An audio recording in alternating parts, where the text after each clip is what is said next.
June 1, 1942. Arlington Hall Station, Virginia.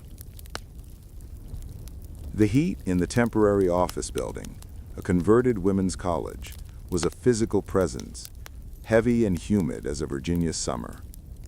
The air conditioning was perpetually broken, and the windows were sealed to prevent even a whisper of the work escaping. Outside, the world was fighting a war of steel and fire. Inside, they fought a war of letters and numbers. 20-year-old Eliza Ellie Vance was a blur of motion and concentration. Her long, dark hair was pinned up in a haphazard victory roll, beads of sweat tracing tracks through the smudged graphite on her temple. She was one of the thousands of women recruited in secrecy, plucked from classrooms and libraries across the nation, mathematicians, linguists, music teachers, and debutantes, and tasked with the most urgent mission of the war, breaking the Japanese and German codes. They were told it was clerical work, a polite lie to cover the fact that they were the intellectual front line. Today, the silence in the room was a taut wire. Ellie sat hunched over a Cigaba machine, its rotors clicking with relentless precision, working on a newly intercepted, highly complex message chain from the Imperial Japanese Navy. The message, designated Purple 51, was long, fragmented, and initially nonsensical. Her boss, Captain Malcolm Thorne, a brilliant but perpetually stressed naval intelligence officer, stood behind her. "Vance, anything?" His voice was low, rasping. Ellie ran a finger down the column of figures, her mind already moving past the simple decryption steps. She wasn't just transcribing, she was intuiting, searching for the human error, the slip of the hand that betrayed the code's mathematical perfection.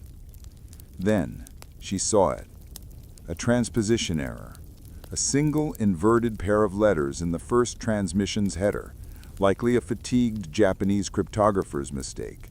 It was the key, the accidental lockpick. "Sir," she whispered, her voice shaking, not from fear, but from the adrenaline of certainty.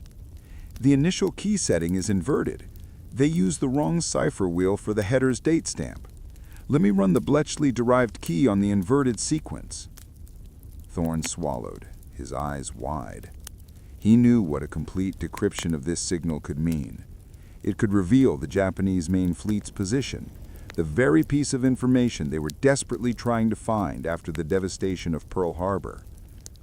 She worked for 30 minutes, the silence broken only by the clockwork chatter of the machine and the frantic scratching of her pencil. When she was done, she looked at the translated text, a dense, highly tactical deployment order. But one line in particular made the blood drain from Thorne's face and sent a cold electric terror through Ellie. It wasn't a fleet movement. It was a precise, detailed schedule for the relocation and strategic supply lines for Operation Shogo 1, the defense of the Marianas. And hidden within the coordinates was a chilling detail, a list of names, not military leaders, but American scientists, specialists, and engineers who were being monitored, shadowed by Japanese agents in California and New Mexico. The message wasn't just about ships. It was about the secret American weapons program they called the Manhattan Project. "My God," Thorne breathed, staring at the list. "They know. Not just that it exists, but who is building it." He pointed to a set of coordinates. "And those coordinates, they're not a supply depot. They're a meeting point, an exchange point for the intelligence." Ellie Vance, a 20-year-old math student, had just won a small but critical battle in the Pacific War. But in the process, she had stumbled onto a darker, domestic war, aspiring inside America's most protected secret, the identity of a Soviet mole, and a conspiracy that stretched from the sands of the Pacific to the highest echelons of Washington, D.C. Her reward for this extraordinary feat? A new, stricter security file, a mandated silence that would last her entire life, and a quiet, chilling directive from Captain Thorne. Forget those names, Vance. You never saw them. If you repeat them, the war will be over for you, and not in a good way. The Unseen Front, 1942 to 1945. The setting, Arlington Hall, Virginia, and the covert intelligence outpost known as the Bletchley Park of the West. Bletchley Park was in the UK, but the US facility, Arlington Hall, was equally crucial. The focus, the brutal intellectual work of codebreaking, the intense pressure, and the bizarre, isolated social environment of thousands of highly educated women hidden in plain sight. Chapter 1 to 5, Recruitment and Reality. Ellie's journey from a bright but sheltered mathematics major at Wellesley to the intense, compartmentalized world of Arlington Hall. Introduction to Dr. Eleanor Nell Albright, the eccentric, brilliant, and deeply skeptical lead cryptanalyst who becomes Ellie's mentor. Chapter 6 to 10, The Purple and Enigma Rings. Detailed, fact-based descriptions of the American code-breaking efforts. Ellie's success leads her into the highest-stakes area, decrypting Japanese diplomatic and military communications, Purple, and German U-boat commands, Enigma, Ultra. Chapter 11 to 15, The Mole's Shadow. The decrypted names from the prologue begin to haunt Ellie. She covertly cross-references them with other low-priority intercepts. She realizes one name, Dr. Julian Hart, a physicist at Los Alamos, is communicating with a known Soviet agent in San Francisco. She has discovered a high-level espionage ring, but is barred from reporting it due to strict information need-to-know laws. Part 2, The Silence and the Lie, 1945 to 1950. The setting, post-war Washington, D.C., the transition from OSS and War Department intelligence to the formation of the CIA and the FBI's growing power.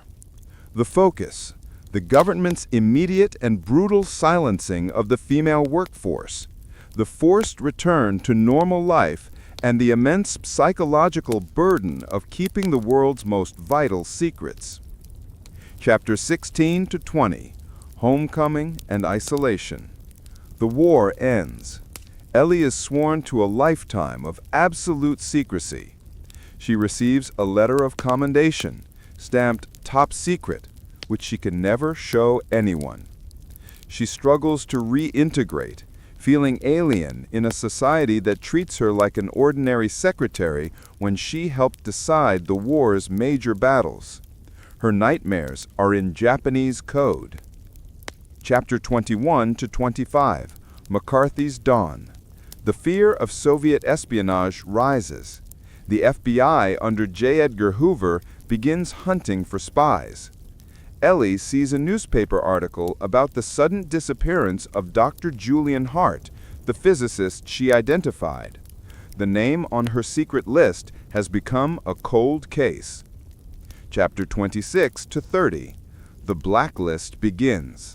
Nell Albright, Ellie's mentor, is called before a congressional subcommittee on un-American activities due to her past association with a left-leaning college club. She is blacklisted from all government work. Ellie realizes that the women who broke the codes are now being targeted by the very government they saved. Part 3, The Cost of Truth, 1950 to 1953. The setting, Washington, D.C., Los Alamos, and the tense, paranoid climate of the early Cold War. The focus, Ellie's decision to break her oath of silence to save her mentor and expose the truth, risking imprisonment for espionage. Chapters 31 to 35, The Thread.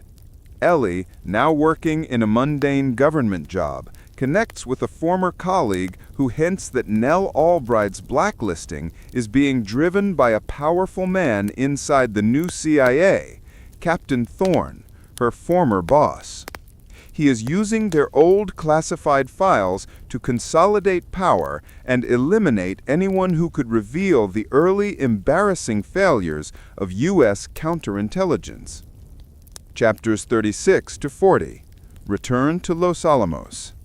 Ellie decides to pursue the one piece of physical evidence she has, the coordinates she found in the purple message, which she managed to memorize. She travels to New Mexico, posing as a research assistant to find the truth about Dr. Hart and the spy ring. Chapters 41 to 45. The hidden cache. She finds the rendezvous point, a dilapidated cabin near the Los Alamos facility, where she discovers a cache of encrypted communications, Dr. Hart's final transmissions. She realizes Hart wasn't a Soviet spy.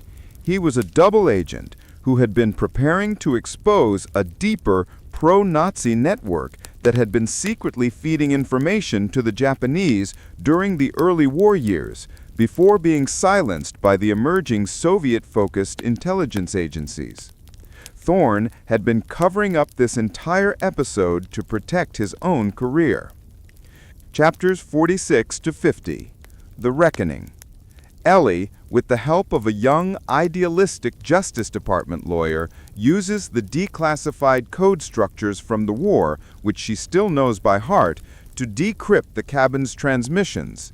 The decryption proves Nell Albright's innocence and, more damningly, reveals Thorne's decades-long cover-up. She hands the evidence to the press, a friendly editor she cultivated, just as she is about to be arrested. Epilogue. The long silence breaks. 1960s and beyond. The fallout is swift. Thorne is disgraced. Nell Albright is cleared and becomes a celebrated, if controversial, academic. Ellie Vance never gets a medal or a monument. The story is buried in classified archives.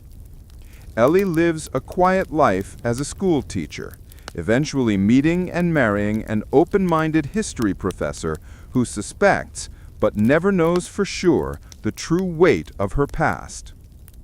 The final scene is set in the 1980s. Ellie is in her 60s watching a documentary on World War II. The narrator credits the brilliant, anonymous work of intelligence officers for winning the Battle of Midway and breaking the codes. There is a single, grainy, black-and-white photograph of a group of women at a desk. Ellie points to herself in the image, a subtle, proud smile on her face. Her granddaughter asks, "Who are they, Grandma?" Ellie's answer is the story's final quiet triumph. They were the ones who kept the lights on. They were the ones who knew the secrets. And one day, the world might finally be ready to hear their names.